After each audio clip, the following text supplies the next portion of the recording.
Éthos et syndrome d'imposteur. Dans la vidéo d'hier, nous avons parlé du logos.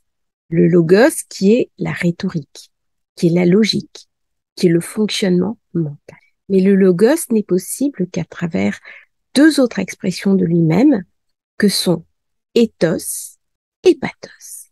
Ces trois fonctionnements, logos, ethos et pathos, sont l'équilibre de la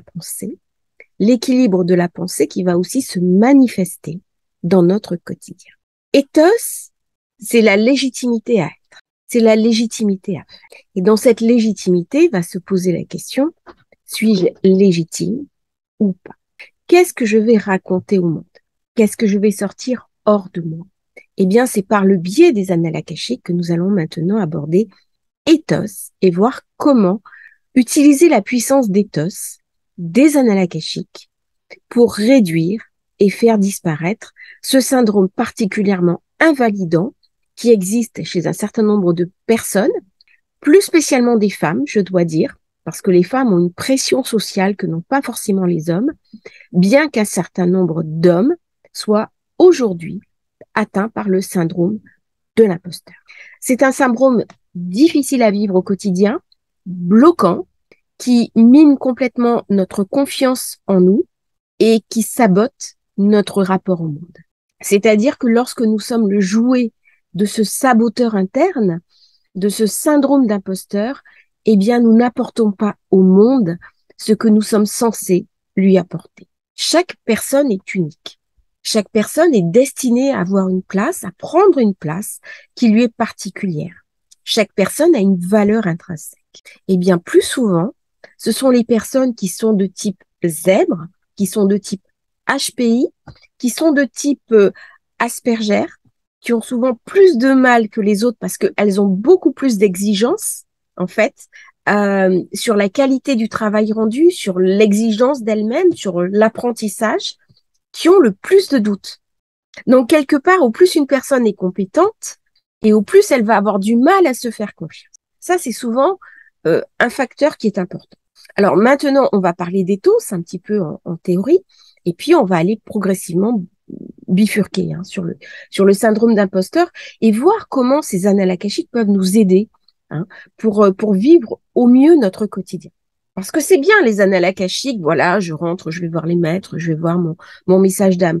Mais l'idée, c'est quand même de ramener des outils qui vont nous permettre de mieux vivre le sacré dans notre quotidien et surtout de mieux vivre notre quotidien et notre relation au monde, puisque en tant qu'âme qui est venue faire un voyage sur Terre, nous sommes invités à prendre en main notre destin, notre incarnation et devenir le capitaine de notre âme.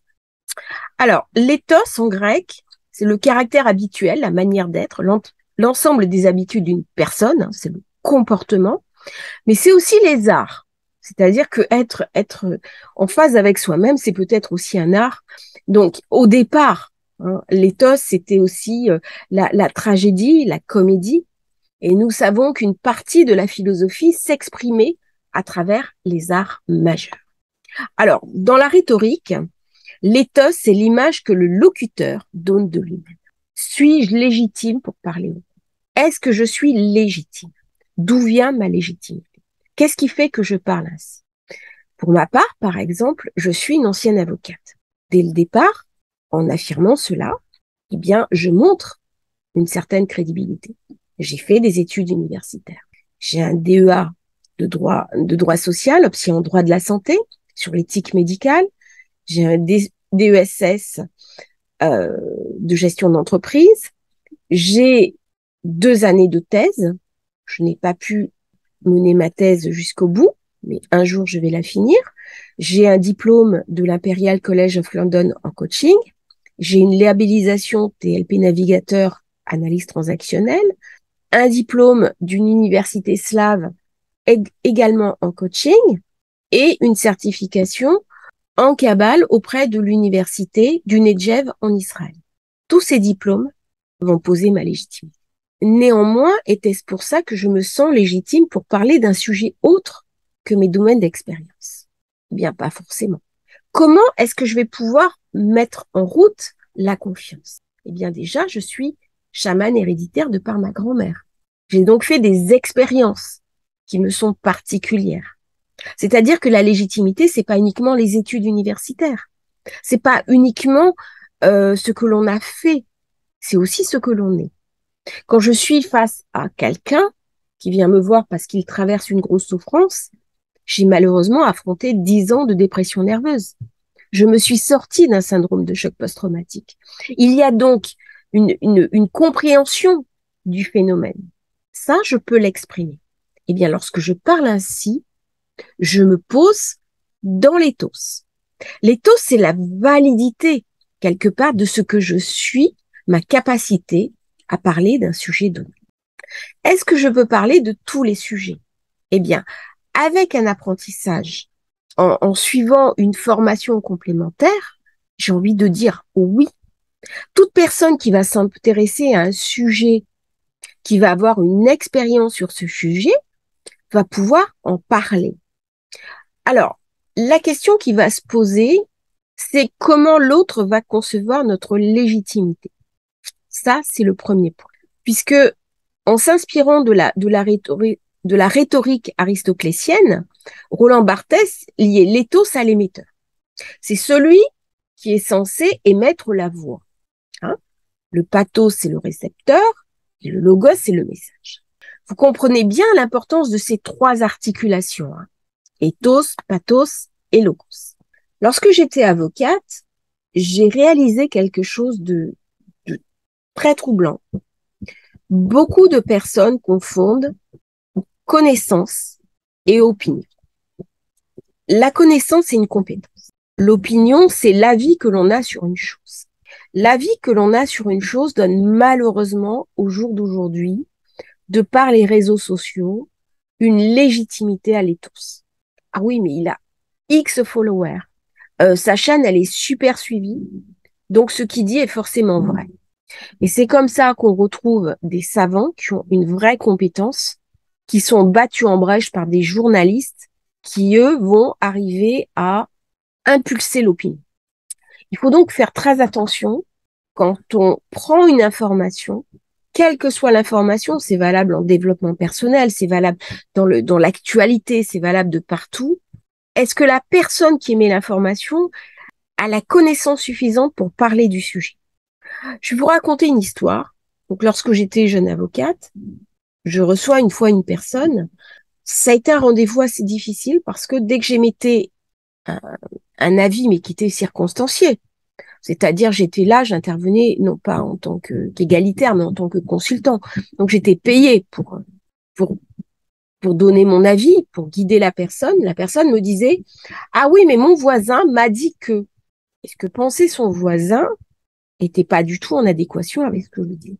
Moi, j'avais 7 ans de droit quand même, sans compter mes 2 années de thèse, plus ma formation à l'école du barreau, plus un stage.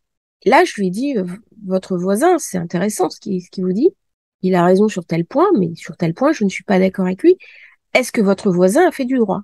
Et la personne me dit non, mais vous savez, il est abonné à telle revue. Et donc, il est abonné à une revue, il lit des articles écrits par un journaliste. Est-ce que c'est un juriste? Il me dit non. Donc, j'avais mon opinion de professionnel du droit qui était battue en brèche par une opinion. Et aujourd'hui, l'éthos est trop souvent confondu avec la puissance des personnes qui suivent, donc avec le charisme, et avec le savoir et la connaissance. L'éthos, c'est une vraie force. C'est-à-dire que l'éthos, c'est ce qui va vous rendre crédible dans votre message. Alors, certaines personnes sont des champions pour manipuler la crédibilité, quitte à mentir. Ça, c'est un véritable problème. Il y a des personnes, par exemple, qui vont manipuler l'opinion, souvent des personnes toxiques, hein, comme des pervers narcissiques, qui vont s'inventer une crédibilité, qui vont se forger de tout pied un personnage qui va parler au monde. Donc, quand on écoute une personne, lui demander, mais est-ce que ce que tu dis est vrai? Moi, si on me demande, par exemple, d'attester de mon parcours d'avocat, on m'a volé ma carte d'avocat il y a quelques années, mais j'ai ma carte d'étudiant où j'étais bien à l'école du barreau. J'ai une lettre qui certifie que j'ai été inscrite. Donc, il y a toujours des éléments qu'on peut évoquer. Hein. Si on me demande, par exemple, ah, t'as un DEA, c'est bien, sur quel était en DEA, on doit rendre un document de travail, hein, c'est pas une thèse, hein, c'est un mémoire. Quel était ton sujet? Bah, je l'ai fait sur l'éthique médicale. Voilà. Donc, parce que la notion d'éthique était quelque chose qui me parlait énormément. Donc, ne pas hésiter à interroger la personne. Les gens viennent me voir parce que en annales akashiques, ils ont des éléments pour savoir qui je suis, quel est mon parcours, pour me faire confiance. Mais je répondrai toujours positivement à un questionnement. Parce que ça fait partie aussi de l'éthos. C'est-à-dire comment les autres vont me percevoir dans ma légitimité. Donc c'est la confiance qui vous lie à l'autre. C'est aussi le personal branding, c'est-à-dire qu'est-ce que je vais mettre en avant de ma personnalité, qu'est-ce que je vais mettre en avant de mes compétences pour que l'autre m'écoute et que l'autre me suive. Alors, qu'est-ce qui rend légitime dans l'éthos? C'est pas uniquement les études universitaires, c'est aussi l'expérience humaine. Et heureusement, des personnes qui ont des expériences de vie complètement sidérantes sont tout à fait légitimes à parler au monde. Des gens qui ont eu des véritables expériences sont passionnants à écouter. Donc, attention de ne pas baser, comme il y a très souvent tendance en France, l'éthos uniquement sur la légitimité universitaire.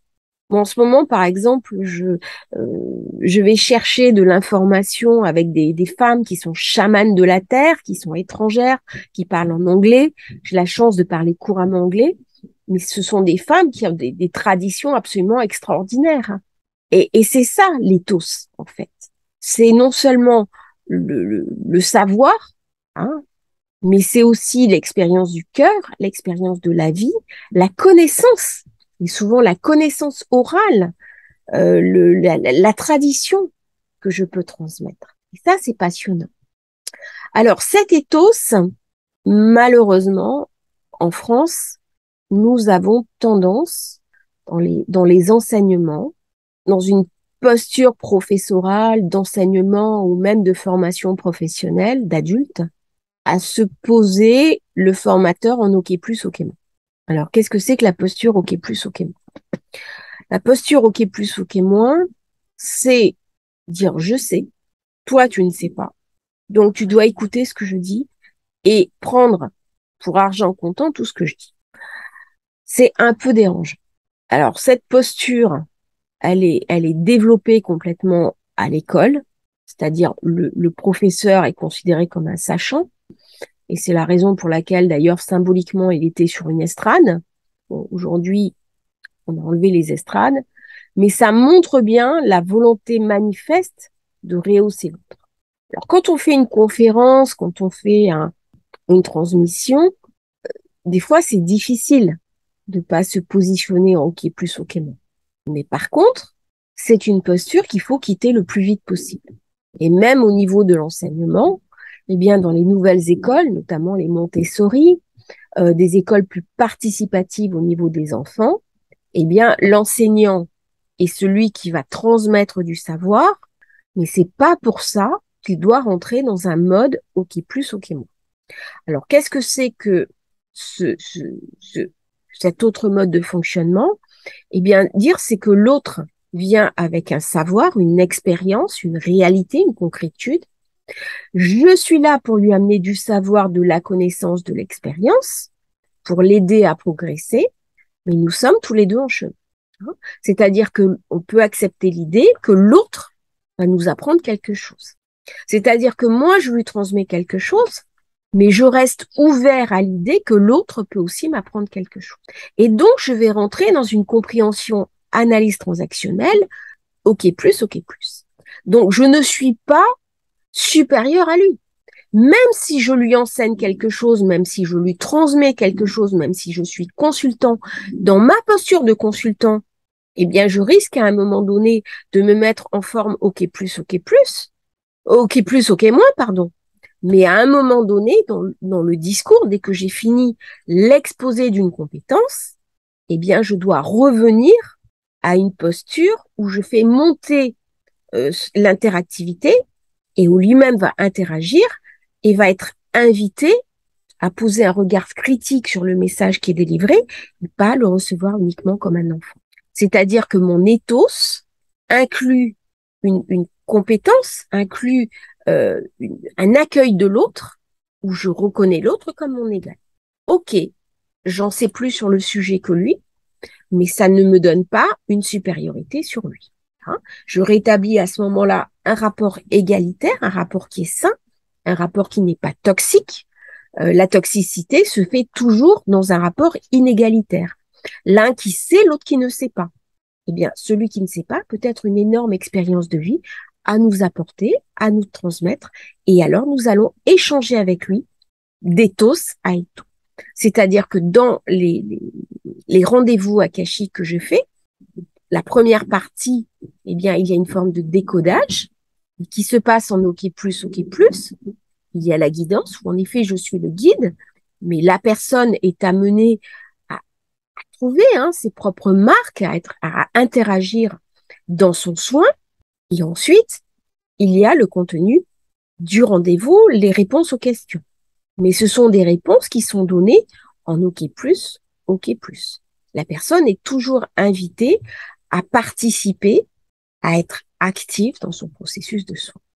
C'est donc ma légitimité, c'est mon personal branding. Sur quoi est-ce que j'ai basé moi-même mon personal branding? Alors, d'une part, sur mes compétences. Je suis quelqu'un qui apprend sans cesse.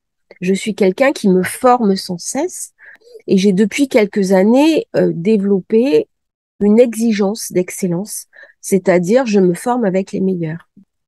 En ça, l'apprentissage de la langue anglaise m'a beaucoup servi, puisque je me forme à l'étranger auprès de personnes qui sont éminemment compétentes. Et donc, j'ai capacité maintenant à lire leurs écrits, à suivre leur formation et à apprendre d'elles. Donc, cette formation permanente, même si j'enseigne, même si je transmets, eh bien, fait que forcément mon personal branding monte. Il y a un autre élément de mon ethos qui est très important, c'est la bienveillance. C'est-à-dire, c'est cette capacité à accueillir l'autre dans ce qu'il est sans le juger. C'est ma capacité à écouter l'autre dans son aménité, dans sa vulnérabilité, dans ses colères, dans son sens de l'injustice, de ne jamais le juger, de ne jamais lui dire vous devriez faire ci ou vous devriez faire ça, toujours lui dire écoutez, vous êtes invité à, mais c'est votre choix. Eh bien ça, c'est rétablir une égalité entre l'autre et soi-même au plan de l'OK+, OK+. C'est reconnaître l'autre en tant qu'adulte, un adulte qui est mon égal, puisqu'une âme vaut une âme. Donc, j'ai des choses à lui apprendre. À ce titre-là, s'il vient me voir en annales akashiques, c'est bien pour apprendre des choses. Je ne peux pas me mettre en position basse, dire je ne sais pas. Moi, par rapport à l'infini, par rapport à l'éternel, par rapport à la source, bien sûr, je sais très bien que mon cerveau est limité et qu'il y a infiniment de choses dont je n'ai pas connaissance. Mais lorsqu'une personne vient me voir pour une souffrance, pour une difficulté, elle attend des réponses, elle attend une guidance, elle attend un chemin que je vais lui ouvrir. Hein. Je me place donc vis-à-vis d'elle en posture de consultant. Si elle est venue à moi et qu'elle me fait confiance d'emblée, c'est que elle m'a senti légitime. Alors, un certain nombre de personnes viennent me voir et par contre, elles ne se sentent pas légitimes. Donc, c'est maintenant ce qu'on va voir. Parce que moi, ça m'a demandé un chemin pour me sentir véritablement légitime dans ce que je faisais. Je n'ai jamais eu assez de connaissances, jamais eu assez de savoir, jamais eu assez d'apprentissage. Et c'est à l'automne de ma vie que je me dis, mais avec tout ce que tu sais, maintenant, jette-toi à l'eau. Surtout quand je vois des personnes qui en savent parfois beaucoup moins de moi sur un sujet et qui se font confiance. Mais elles ont ce truc en plus qui est la confiance en soi. Donc maintenant, on va parler ethos, comment faire monter la confiance en soi et comment embrayer sur le syndrome d'imposteur qu'on va essayer de canaliser par le biais des annales akashiques. Alors, le syndrome de l'imposteur, On l'appelle aussi le syndrome de l'autodidacte, le phénomène de l'imposteur, l'expérience d'imposture. C'est un doute maladif, en fait, où une personne n'a jamais assez de compétences, n'a jamais assez de savoir, elle va toujours apprendre de plus en plus. Elle a toujours l'impression de ne pas savoir. C'est-à-dire que elle, vis-à-vis de elle se positionne au plan de l'analyse transactionnelle en mode OK, moi. Les autres sont légitimes, moi non. Alors, comme je parlais en introduction, malheureusement, c'est un syndrome qui touche énormément de personnes qui sont HPI parce qu'elles ont une exigence, elles ont un besoin de perfectionnisme qui est une énorme qualité puisque ça leur permet d'aller beaucoup plus loin dans l'acquisition de savoir, dans l'acquisition de compétences, dans la mise en œuvre euh, des apprentissages, mais qui, à un moment donné, quand il ne va pas déboucher dans le concret, va jouer contre elle. C'est-à-dire qu'on n'est jamais satisfait de ses propres connaissances. On n'est jamais satisfait de ses accomplissements personnels. Alors, j'ai été interrompue par le téléphone, donc je vais reprendre la vidéo où j'étais. Il y aura peut-être une petite cassure, je m'en excuse. Donc, les personnes qui sont atteintes par le syndrome d'imposteur. Eh bien, les personnes qui sont atteintes par le syndrome d'imposteur, c'est souvent les plus compétentes. Celles qui ont un niveau d'exigence le plus élevé. Et on se retrouve dans un espèce de non-sens où des personnes qui n'ont pas forcément de compétences, mais qui ont une confiance en elles à tout péter, vont prendre le lead, vont aller sur le devant de la scène, vont parler au monde, vont mettre avant un charisme et vont emporter l'opinion, quand bien même elles n'ont aucune connaissance, elles n'ont aucun savoir et elles n'ont au fond aucun ethos. C'est-à-dire que l'opinion, l'image qu'elles vont donner d'elles-mêmes va emporter l'adhésion, même si l'ethos est défaillant. Alors bien sûr, à un moment donné, cet état de fait ne tient pas dans le temps. C'est-à-dire que ces personnes-là, qui sont elles par contre de véritables imposteurs, là on est dans les grands principes d'imposture, vont être démasquées.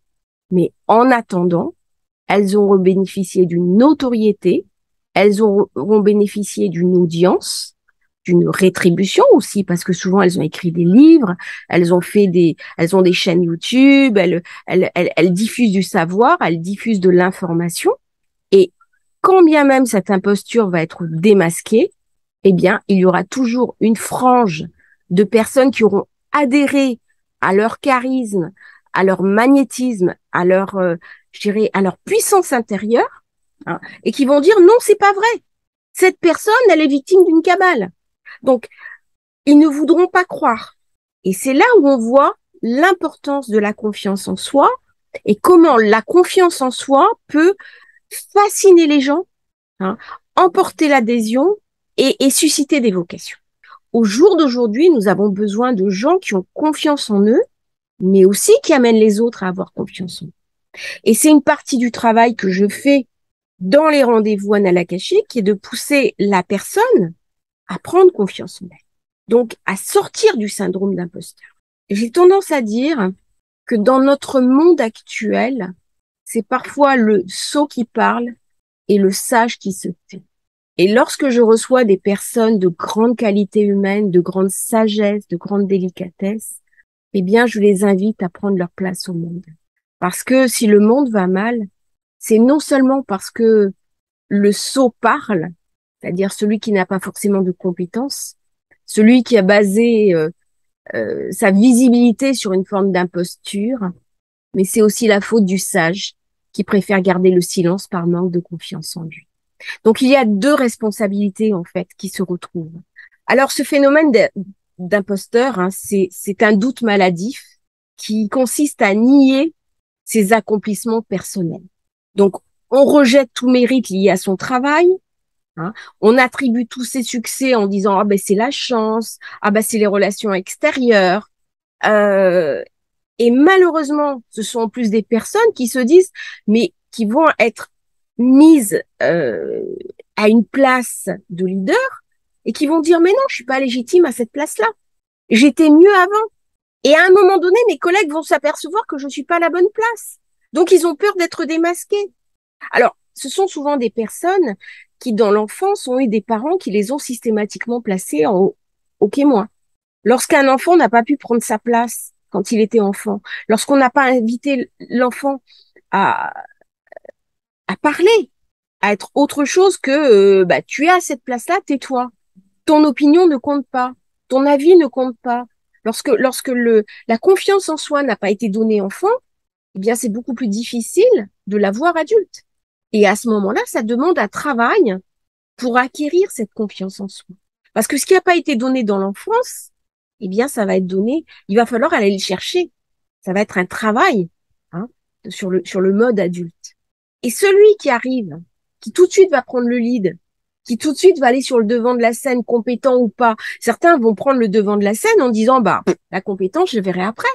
Et en effet, certains, au départ, quand ils commencent à parler, ils sont pas compétents. Et derrière, ils vont mettre les moyens en œuvre pour acquérir de la compétence. C'est remarquable. Eh bien, ça, ce sont des personnes qui, enfants, ont eu des parents suffisamment nourriciers, un groupe qui leur a permis de prendre leur place enfant. Donc, pour eux, c'est naturel. Par contre, pour les autres, pour les personnes qui vivent ce syndrome qui est très invalidant, eh bien, il y a le doute. Je ne suis pas légitime. C'est assez fréquent chez les personnes qui ont connu une forme d'ascension sociale. Les parents sont d'une extraction sociale un petit peu basse et puis on a fait des études par son travail, par son intelligence, on est devenu ingénieur, on est devenu avocat, notaire, médecin, mais il reste des fois une forme de me dire oh là là, mais si je présente mes parents par exemple à mon conjoint, ça va pas le faire. C'est ce que ma grand-mère avait dit à ma mère. Oh tu comprends, ton père c'est un illettré, ma mère était professeure.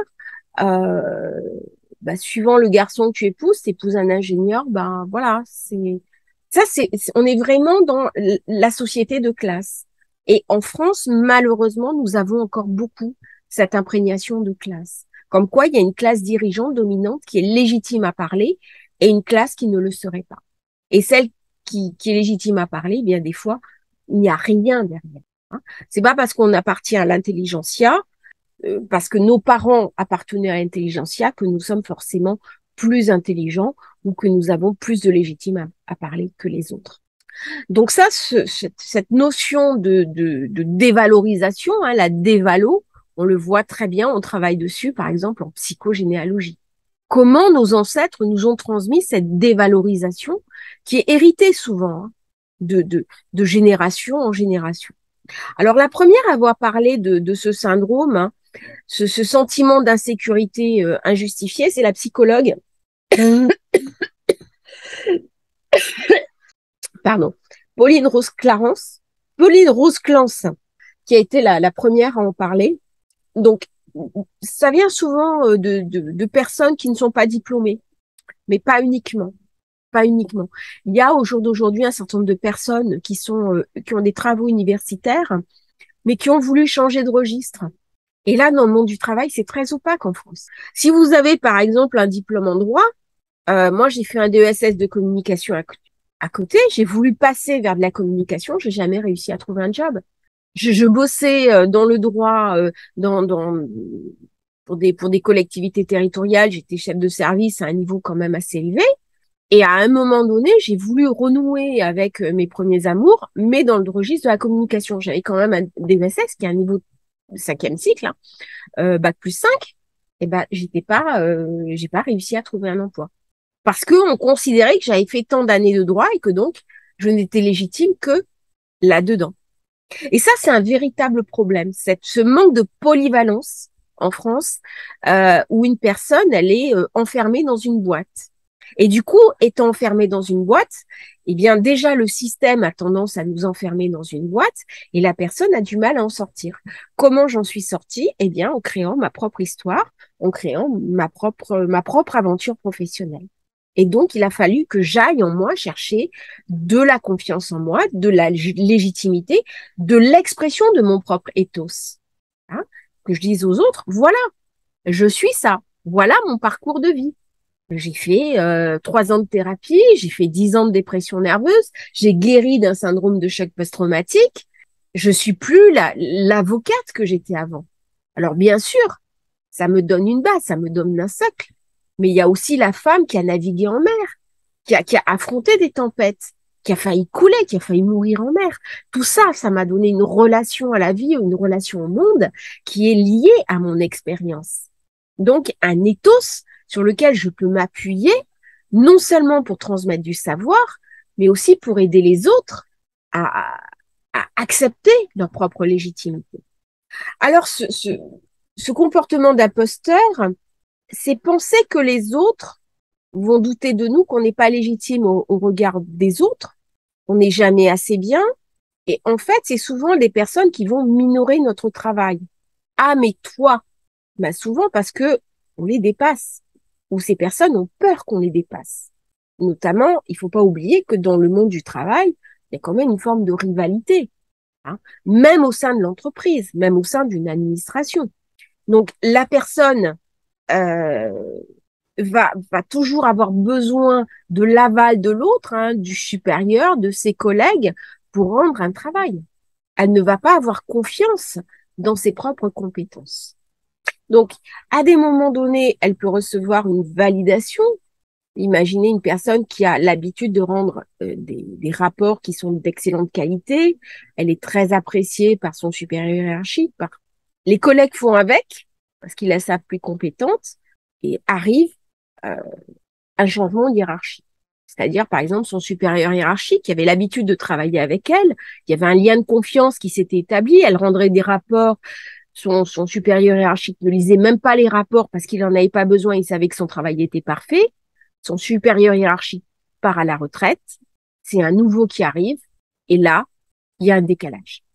Et à ce moment-là, toute l'animosité des collègues va se lâcher parce qu'elle était le chouchou, et là, la personne va tomber dans une forme de burn-out, de dépression, parce que son savoir, sa compétence, son érudition ne va pas être nourrie par cette confiance en lui. Alors, il y a eu euh, ce syndrome est principalement visible chez les femmes au plan professionnel, c'est-à-dire que beaucoup de femmes sont éduquées malheureusement pour attendre l'aval de leurs parents, l'aval de leur mari, l'aval de la société. Il y a toujours un rapport de force euh, au niveau professionnel quand une femme va s'affirmer. C'est vrai surtout quand une femme est jeune. C'est moins vrai quand c'est une femme qui a déjà un parcours.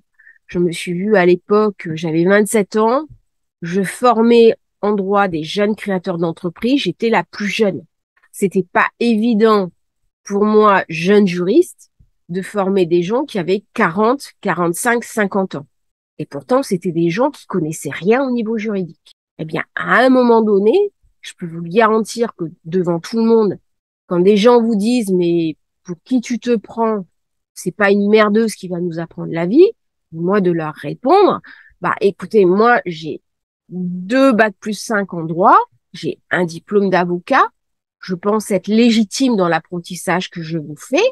Maintenant, si vous pensez que je n'ai pas compétence, ni vocation à vous enseigner quelque chose, alors même que la structure de votre entreprise est fondamentale, que je vais vous donner des moyens pour non seulement protéger et créer votre entreprise, mais vous protéger à titre personnel, pour protéger votre famille, pour protéger votre époux, votre épouse, votre compagnon, vos enfants, votre patrimoine, eh bien, rien ne vous oblige à rester dans la salle.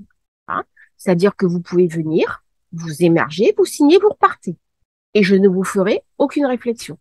Par contre, le jour où vous aurez un problème, où vous perdrez tout parce que vous n'avez pas acquis la compétence que moi je vais vous donner, ça sera votre problème. C'est votre responsabilité. Il ne faudra pas venir à ce moment-là me tenir responsable de vos propres lacunes. Et il y a 3 personnes qui ont renoncé à venir et 2 ont eu des faillites dramatiques. Et il y a une personne qui n'est pas venue 2 jours, qui a eu accès à un module passionnant et qui est venue me voir pour me dire je suis désolée, je m'excuse, en fait, j'ai fait du rattrapage. Et je vous dois cette honnêteté. Et je lui dis, mais vous êtes bienvenue. Donc c'est vrai, quand on est en professionnel, comment on va prendre le lead? C'est pas forcément évident au départ de prendre le lead.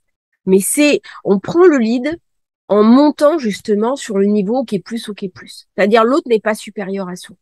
C'est pas facile dans une société française qui est très hiérarchisée. C'est-à-dire on a toujours dans nos têtes l'ancien régime. Le seigneur, il est toujours plus légitime que le serf. Hein. Est-ce que je descends du seigneur? Est-ce que je descends du serf? Mais c'est fini. Il y a eu la Révolution française. On est tous sur un point d'égalité. Donc, c'est à moi de me mettre en OK+, OK+. Alors, chez les femmes, c'est dramatique. Hein. Il y a beaucoup, beaucoup de femmes en syndrome d'imposteur. Hein. C'est pour ça qu'il y a beaucoup de femmes qui vont enseigner aux femmes à sortir du syndrome d'imposteur. Est-ce que c'est bien que ce soit des femmes qui les fassent sortir du syndrome? J'ai envie de dire oui ou non. Des fois, on a besoin aussi du regard masculin, du lead masculin pour sortir et prendre une posture plus masculine. Alors maintenant, par contre, dans la mesure où on a fait monter l'émotionnel chez les hommes, il y a le même problème. Je rencontre aussi des hommes qui souffrent du syndrome d'imposteur. Quand il y a des hommes qui sont zèbres, est-ce que je suis légitime à faire ça? Est-ce que je suis légitime à gagner autant d'argent?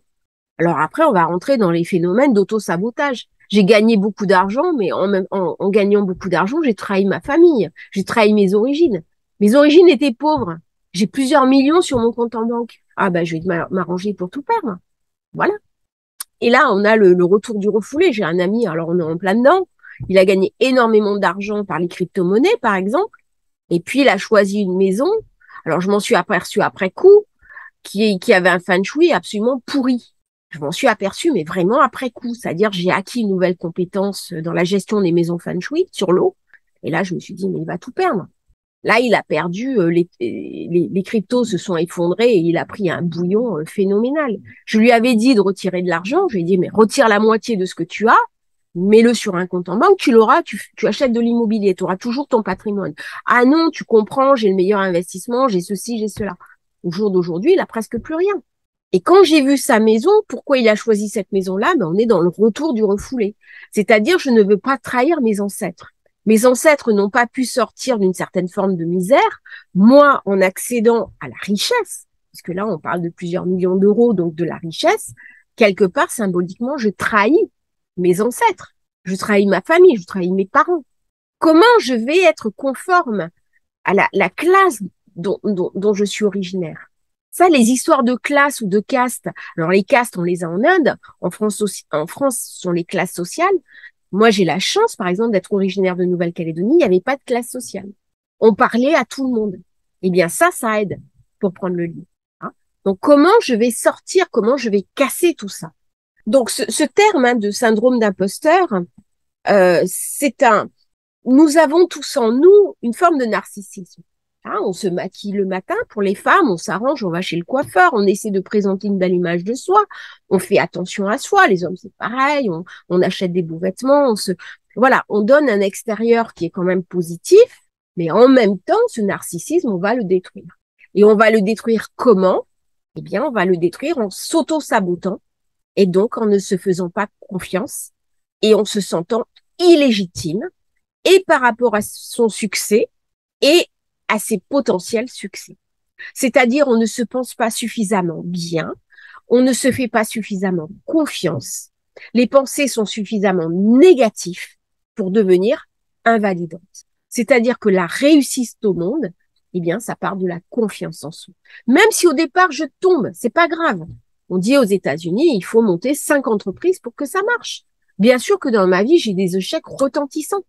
Mais si au premier échec, je me dis, voilà, je suis foutu, je suis un bon à rien, je saute par la fenêtre, que va devenir ma vie?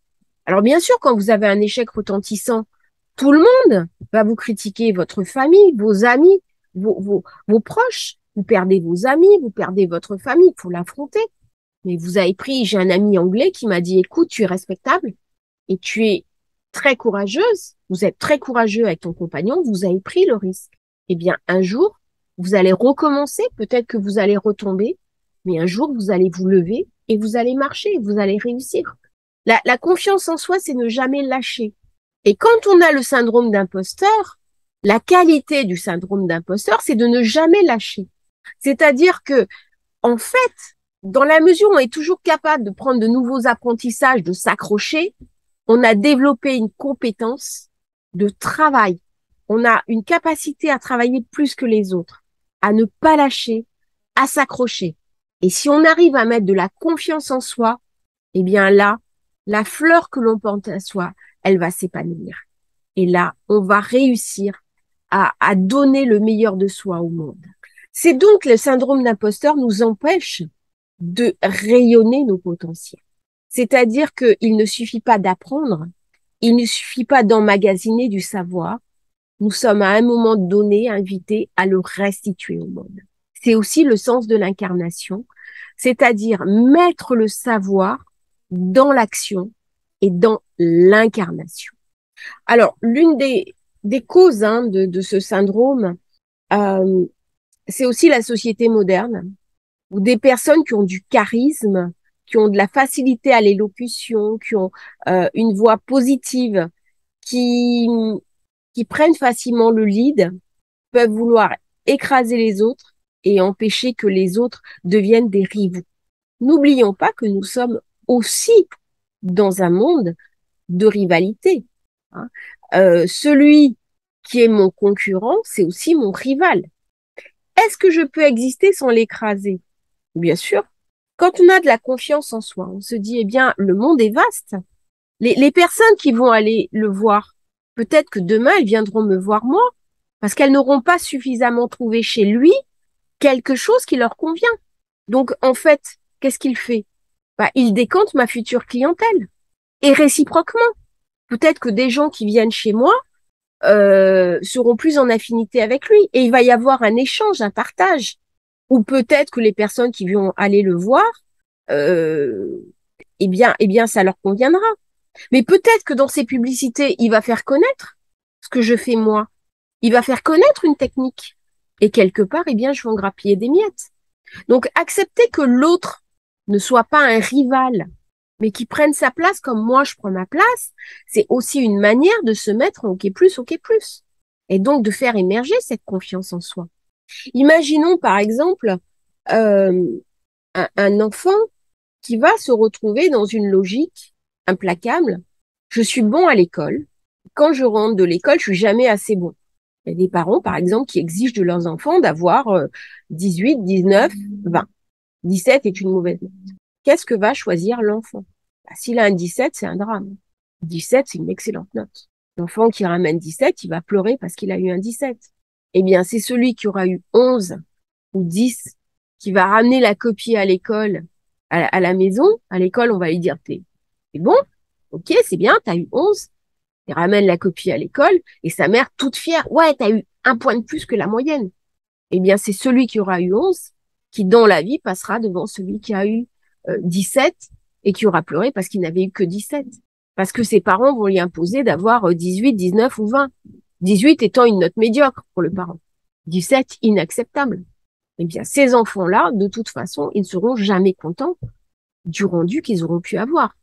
Ce sont aussi les enfants pour qui seule l'intelligence sur l'école était valorisée. Il y a des éducations, comme l'éducation que j'ai reçue, où tout devait passer par l'intelligence. Je lisais Platon à 12 ans, c'était pas suffisant. Je lisais les grands philosophes à 13 ans, c'était pas suffisant. Il fallait toujours que je fasse preuve des compétences de mon intelligence. Et lorsque dans un environnement familial, les qualités de l'enfant n'est pas suffisamment valorisées, n'est pas suffisamment soulignées, alors pour des raisons différentes, parce que les parents n'ont pas suffisamment conscience de l'importance de tout ça, eh bien l'enfant plus tard aura du mal à trouver son propre charisme et son propre lead. Quand vous avez des parents qui sont humiliants, qui sont insultants, notamment des parents adultes, vous avez des parents qui sont toxiques. Ah oui, mais toi, de toute façon, c'est très bien. Alors, vous avez des parents, par exemple, j'ai une de mes patientes qui me racontait, jeune, elle était jamais assez bien pour sa mère, elle allait jamais assez à l'école. Elle a fait des études universitaires brillantes, professeure d'université, thèse, tout. Sauf que c'est la seule de sa famille à avoir eu ce parcours brillantissime. Elle parle avec sa mère, d'un coup, sa mère lui parle de son frère qui est un garçon qui est pauvre intellectuellement. Bon, qui a fait sa vie, qui est respectable, mais qui intellectuellement est un petit peu bon, qui est une personne, voilà, qu'elle aime bien au demeurant.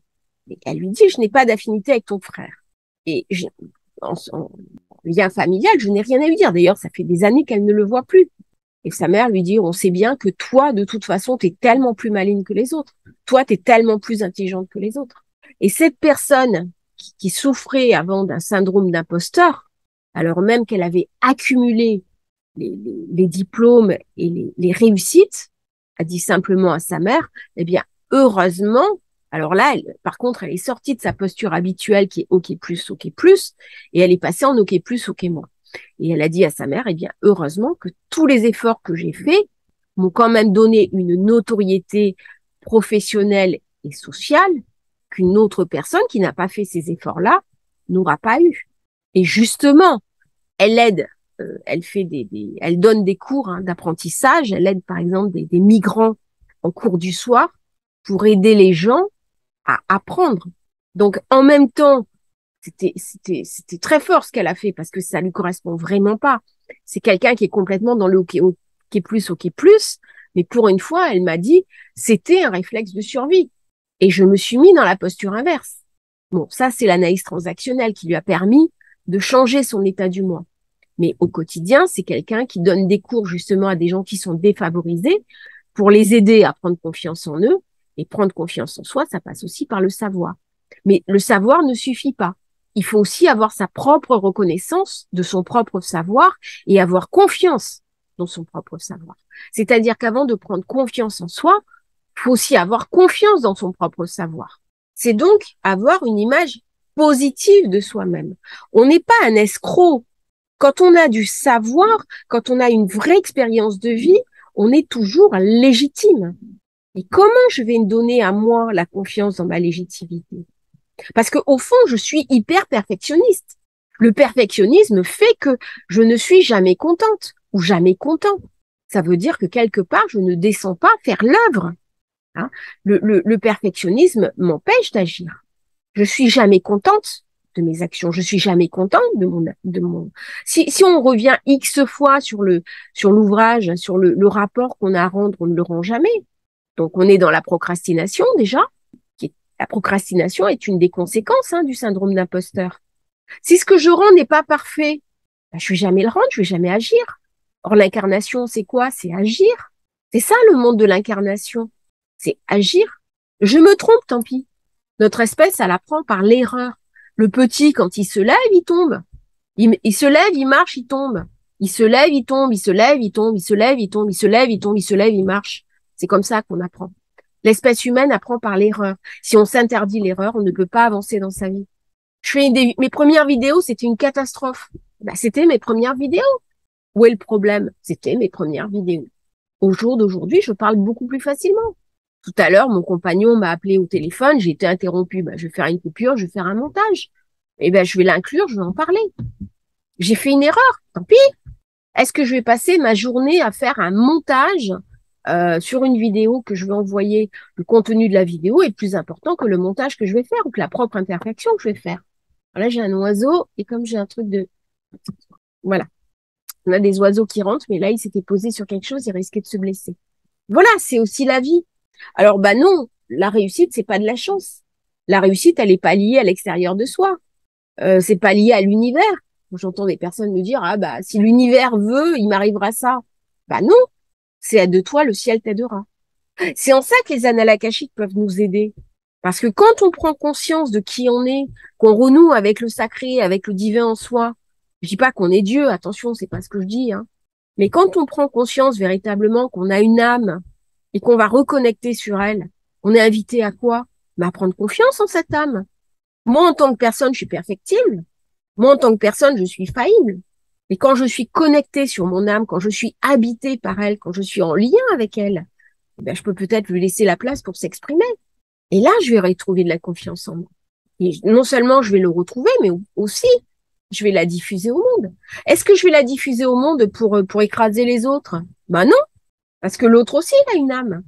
Et si l'autre n'arrive pas à le voir, n'arrive pas à prendre confiance en son ethos, à mettre ethos devant, en disant, mais je suis légitime, regarde le nombre d'heures que j'ai passé sur tel dossier. Vous avez une technique, par exemple, qui est très connue, quand vous faites une thèse ou un travail universitaire, vous faites la bibliographie. Vous mettez 4, 5, 6, 7, 8, 10 pages de tout ce que vous avez lu. Ça crée votre légitimité. Est-ce qu'il est dans le contenu? Oui, bien sûr. Dans le plan, bien sûr. Mais il est encore plus dans la bibliographie. Quand vous avez lu X bouquins sur un sujet, bien sûr, c'est légitime. Alors moi, je le fais pas à la place, à la fin de mes articles, de citer tous les bouquins que j'ai lus, tout ce que j'ai lu. Bon, aussi parce qu'il y a, j'oserais dire, un certain savoir-faire. C'est-à-dire mon savoir-faire est personnel. J'ai pas non plus envie de tout donner. J'ai lu des livres, j'ai fait des synthèses. Il y a aussi un savoir-faire qui est personnel. Mais à un moment donné, pour se sentir légitime, il faut aussi cultiver l'éthos. C'est-à-dire, qu'est-ce qui va me rendre légitime au regard de l'autre? Si l'autre me place en OK plus, OK moins, c'est-à-dire il me considère inférieur à lui, OK, OK, mais à un moment donné, comment je vais reprendre le lead? Ben, je vais reprendre le lead en me mettant OK plus, OK plus. Et puis pour peu que ce soit un pervers narcissique, il va jamais accepter ça. Et ben, je vais me poser en OK plus, OK moins. C'est-à-dire, moi, je vais prendre le lead et lui, je vais le minorer. J'ai une personne, par exemple, qui est venue me voir sur le groupe des Annales Akashiques, qui m'a affirmé avoir fait une démarche qui, au demeurant, n'était pas inintéressante, mais qui, moi, ne m'a pas du tout fascinée. Bon. Je suis restée assez neutre par rapport à la démarche de cette personne. Visiblement, elle était désappointée. Elle pensait emporter mon adhésion. Et puis, à un moment donné, je faisais une formation donc sur les protections anales akashiques. Et cette personne s'est présentée comme le spécialiste d'une technique. Donc je me suis dit, bah, puisque j'ai un spécialiste sous la main, je vais lui demander. Donc j'ai demandé de l'information à cette personne. Mais il n'y avait pas d'idée préconçue, hein, il ne s'agissait pas du tout de la tester. Simplement, je me suis dit, bah, peut-être elle va m'amener son ressenti, son approche. Et puis, ben, en échange, je lui offrirai l'information, quoi. Je ferai un rapport OK+, OK+. Donc, je me suis dit, bah, si elle m'amène cet enseignement, je lui renverrai, je lui ferai un cadeau. Voilà. Hein? OK+, OK+. Et puis, moi-même, j'avais déjà un petit peu appris quand même sur le sujet. Donc, je savais à peu près de quoi il en retournait. Et la personne qui censément était un spécialiste sur le sujet me renvoie une ânerie, mais énorme. Le truc énorme. Là, j'ai compris. Elle mentait. Mais, donc, on était dans une escroquerie. Puisque si elle avait vraiment été dans le parcours qu'elle me décrivait, elle aurait pu me dire, écoute, c'est pas ma spécialité, mais je connais, tu vas trouver du savoir chez tel ou tel auteur. Elle aurait pu me dire simplement, je ne sais pas. C'est pas interdit de dire je sais pas. Hein. On dit que la compétence, c'est commencer justement là où on ne sait pas. Elle voit une énormité. Et là, tous les masques sont tombés. Tous les masques sont tombés. Je me dis donc c'est quelqu'un qui est narcissique et qui est manipulateur. Bon, ok. Bon. 1 plus 1 égale 2, hein, ça a été assez vite vu. Mais cette personne était persuadée que moi-même, j'étais en syndrome d'imposteur. Et d'ailleurs, l'échange s'est rompu après. Elle avait été démasquée, du coup, ça ne l'intéressait plus. Elle ne pouvait plus jouer la marionnette. Hein. Donc c'est vrai que quand on est en syndrome d'imposteur, malheureusement, euh, ces personnes peuvent être facilement victimes de manipulateurs ou de pervers narcissiques. Puisque je suis sans arrêt en train de me dévaloriser, que je travaille plus que les autres, que mon travail ne vaut rien, n'a pas de valeur, bah, je te donne mon travail, je travaille pour toi gratuitement. Alors ça, le pervers narcissique, il adore. Et il s'en nourrit. C'est comme ça qu'une personne que je connais a travaillé pendant des années gratuitement, c'est quasiment de l'esclavage pour un homme pervers narcissique, complètement sous emprise. Parce que son travail n'avait pas de valeur. C'est une jeune femme qui, malheureusement, enfant, n'a pas eu du tout l'habitude d'être reconnue dans ses qualités. Et donc, adulte, eh ben, c'était normal pour elle de travailler gratuitement. Et quand elle a commencé à réaliser, notamment en parlant avec moi, avec un autre coach, de son erreur, que tout ce qu'elle faisait était légitime, était valable, et qu'il fallait qu'elle prenne confiance en elle. Alors, il faut Yaka, ça marche pas comme ça. Ce sont des techniques. Hein. On va interroger son intérieur. Alors, quelles sont les conséquences de ce manque de confiance en soi, de ce syndrome d'imposteur? Eh bien, d'une part, c'est de l'anxiété sociale, c'est-à-dire on a peur des autres, on a peur du jugement des autres, et un certain nombre de personnes adorent nous faire frire dans une poêle et voir notre anxiété. Hein. Certains collègues, euh, certains conjoints, certains parents, certains enfants, qui vont créer chez nous de l'anxiété sociale, et ça peut aller jusqu'à de la dépression, jusqu'à un burn-out. C'est aussi une personne qui a une timidité maladive et qui va avoir du mal à exprimer le contenu de son intériorité. C'est donc des personnes, c'est une forme de comportement dysfonctionnel euh, qui touche plus souvent des personnes introverties, mais ça peut venir chez des extravertis, c'est-à-dire on a tous des phases d'extraversion et des phases d'introversion dans notre vie, euh, parce que l'opinion que l'on a de soi, elle ne vient pas de nous-mêmes. Elle vient de l'extérieur, elle vient de notre rapport au monde. Donc c'est faussé en fait. Pour sortir du syndrome d'imposteur, il faut être son propre étalon. Alors ça ne veut pas dire qu'on s'étalonne vers le bas, parce que là, si on s'étalonne vers le bas, on devient en effet un imposteur. Mais ça veut dire qu'on s'étalonne à sa juste mesure. Alors, en thérapie, on le fait. Hein, il y a des thérapies qui, notamment en hypnose, hein, euh, mais il y a d'autres techniques. Quand on fait, par exemple, les annales akashiques, on va chercher justement à travailler sur la confiance en soi. Quand on reconnecte la personne sur son âme, quand on la reconnecte sur le sacré, ça aide justement à reprendre confiance en soi. Là, je suis en train de travailler sur une autre méthodologie analakashique, véritablement dédiée aux personnes, pour les aider à construire une véritable confiance en soi, créer un espace où elles vont aller chercher de la force, du charisme, de la puissance à ramener dans leur quotidien. Je suis donc en train de mettre au point une technique euh, qui va être mise à disposition des personnes qui viennent me voir en analakashique. Alors, il y a une différence entre l'humilité et le syndrome d'imposteur. Hein. L'humilité, c'est ok, j'ai fait plein de choses. Est-ce que ça me rend supérieur aux autres? Non, non. Moi, je suis une. Ma mère m'avait dit ces mots qui m'avaient assez blessée parce qu'elle l'avait dit de manière très très négative. Toi, de toute façon, tu es une éternelle étudiante. Je veux dire, tu déboucleras jamais. Hein. De toute façon, tu vaux rien dans la vie quotidienne. C'était comme ça que c'était envoyé. Et je me suis aperçue, adulte, que être un éternel étudiant, c'est quelqu'un qui n'est jamais au bout du savoir. Le savoir humain est infini et que de toute façon, je n'aurais pas assez d'une vie pour l'embrasser. Donc ça, c'est de l'humilité. Par contre, éternelle étudiante, eh bien maintenant, je considère que c'est un compliment. J'ai des personnes qui m'enseignent, hein, je suis leur enseignement, qui apprennent eux-mêmes d'autres personnes. Et on apprend comme ça. C'est une personne qui vous enseigne et vous-même vous apprenez d'une autre personne. Et ça monte comme ça par palier. Hein. Le doute, le doute en soi, il est normal. C'est Nietzsche qui disait, ce n'est pas le doute, c'est la certitude qui rend fou. Quand vous avez des personnes qui sont pleines de certitude, c'est l'intégrisme. Hein. C'est ceux qui vont tirer sur les autres au nom d'une idée. Ils ont aucun doute. On dit que c'est le doute qui constitue la foi. Le doute, c'est ce qu'on a de plus précieux. On m'apporte quelque chose. Et si je ne savais pas tout sur ce quelque chose, alors même que je fais des annales akashiques, que j'ai appris des guides et des maîtres, eh bien, je vais quand même chercher toujours de l'information pour améliorer, pour chercher. Par contre, lorsque le doute devient chronique, bah là, oui, il y a un problème. C'est-à-dire, si je ne suis que le doute, ben on est dans le syndrome d'imposteur. Avoir une parcelle de doute, avoir une parcelle de questionnement, c'est ce qui va créer une intelligence critique. Hein, c'est l'esprit critique. Ok, j'ai la foi. Est-ce que c'est pour ça que je vais suivre n'importe quel gourou ou me retrouver dans un phénomène sectaire? Ben non. Alors, vous avez eu des ouvrages hein, sur le syndrome d'imposteur. Vous avez Kevin Chassangre, docteur en psychologie, auteur du livre Cessez de vous déprécier, se libérer du syndrome de l'imposteur. Donc, c'est penser que c'est se rompre avec l'idée que l'autre sera toujours meilleur que nous. Ça, c'est terrible. Comment on peut passer ça?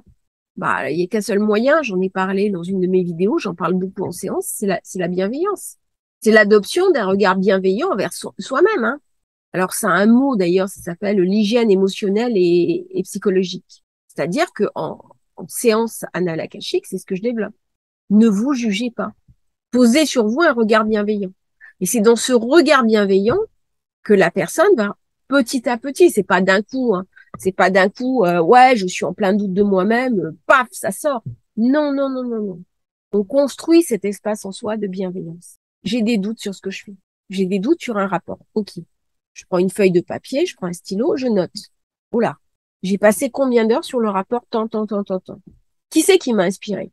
Ah, tel directeur, tel machin. Donc, ce sont des personnes de notoriété, oui. T'as lu combien de rapports? Tout. T'as passé combien d'heures? Tout. Ok. Tu peux mieux faire? Ben, peut-être, mais j'y passe ma vie. Ok, ça vaut pas la peine. Ben, regarde ce que tu as fait. Est-ce que les personnes dont tu vas porter la parole sont des imposteurs? Non. C'est des personnes dont l'opinion est valable. Donc, c'est comme ça qu'on va s'étalonner soi-même. Et on va s'étalonner par la bienveillance. Hein. Alors, bien sûr, la bienveillance, elle est à l'opposé de la peur. La peur de se tromper, la peur d'être jugé, la peur de décevoir les autres, soi-même, la peur d'échouer. Combien de mères qui me disent j'ai peur d'être une mauvaise mère. Alors, ce à quoi on répond cette phrase un peu typique, bah, la mauvaise mère, non, aime et tu seras pas une mauvaise mère. Bon, c'est un peu plus compliqué que ça. Hein. Il y a des mères trop aimantes qui empêchent l'enfant de se développer aussi. Mais écoute les besoins de ton enfant et écoute tes propres besoins. Et là, tu seras une... Et te pose pas la question. Ma fille, au début de sa maternité, s'est posé la question. Est-ce que je suis une bonne mère? C'est normal.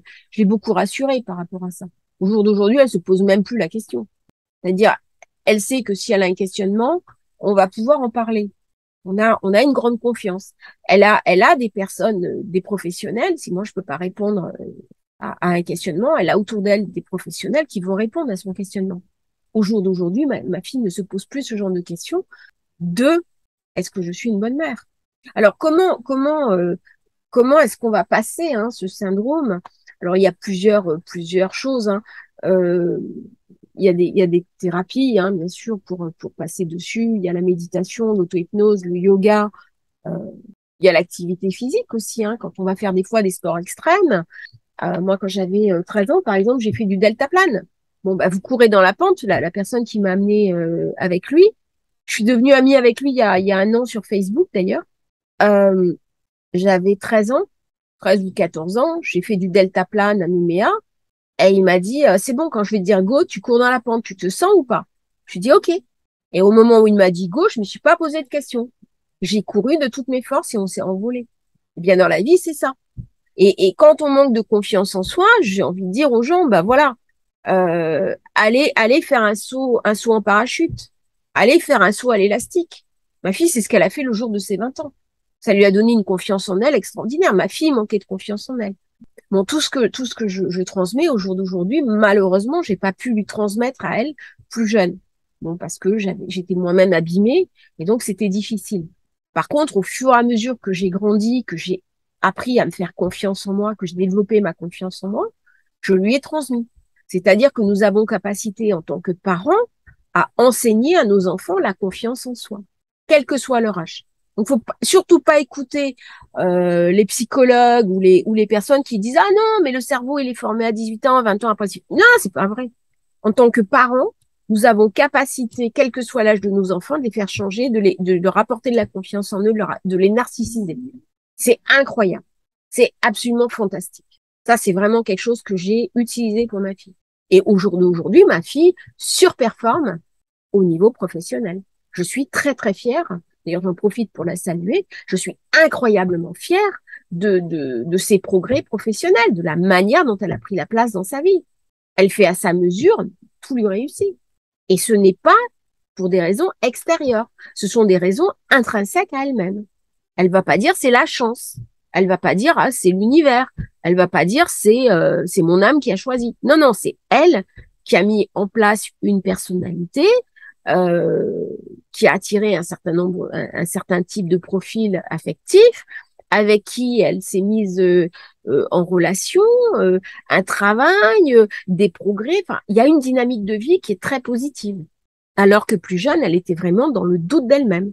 C'est quelqu'un qui aurait pu très facilement tomber dans le syndrome d'imposteur. Des échecs, on en a tous. Hein. Des échecs, on en a tous. L'échec, c'est ce qui vous fait avancer. Hein. On dit que le sage, il tombe 7 fois, il se relève 8 fois. Il tombe 7 fois, il se relève 7 fois. Bon, voilà. Est-ce que je suis un sage? Non. Non, moi, je suis quelqu'un qui cherche. Comme dit ma mère, je suis une éternelle étudiante, ça me va très bien. Mais même si je sais déjà quand même pas mal de choses, mais j'aime apprendre. Ce qui me définit, c'est mon amour de l'apprentissage, hein. Mon amour de la compréhension, cet amour de la bienveillance aussi. Des erreurs, on en fait tous.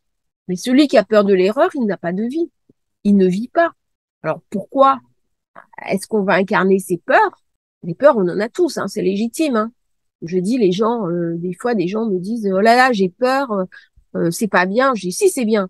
À Malte, les jeunes, ils ont pas peur, ils marchent au pied des falaises, ils se prennent des selfies, ils tombent de la falaise. Voilà où ça mène, hein, l'absence totale de peur. Quelque chose qui est quand même, c'est un peu lourd. Hein. L'absence totale de peur va vous mettre en danger. Hein. C'est la personne qui a un accident sur l'autoroute et qui va rester sur l'autoroute, quitte à y perdre la vie. Ça, c'est typique de je n'ai pas peur. Donc, faut faire attention quand même. Hein. La peur ne doit jamais aller à l'encontre. L'absence de peur ne doit jamais aller à l'encontre du réflexe de survie. Hein. Mais à un moment donné, eh bien, c'est se regarder avec bienveillance et dans cette bienveillance, prendre confiance dans la place, dans ce que l'on apporte au monde. Voilà. Alors, je travaille beaucoup sur la confiance en soi dans les annales akashiques. Il y a des personnes qui viennent me voir, hein, pour développer leur confiance en elles. Je suis en train d'élaborer un programme particulier, toujours dans les annales akashiques, justement dédié à la confiance en soi et à Ethos. Donc Ethos, c'était le deuxième principe. Hier, on a fait Logos, aujourd'hui on fait Ethos, et demain, un gros morceau, ça va être Pathos. Pathos qui sont les émotions. Comment les émotions peuvent nous aider à grandir ou comment elles peuvent nous empêcher d'avancer. Voilà. Bonne journée à tous. Merci de nous avoir suivis. Merci de m'avoir écouté. Et puis à demain pour une nouvelle chronique.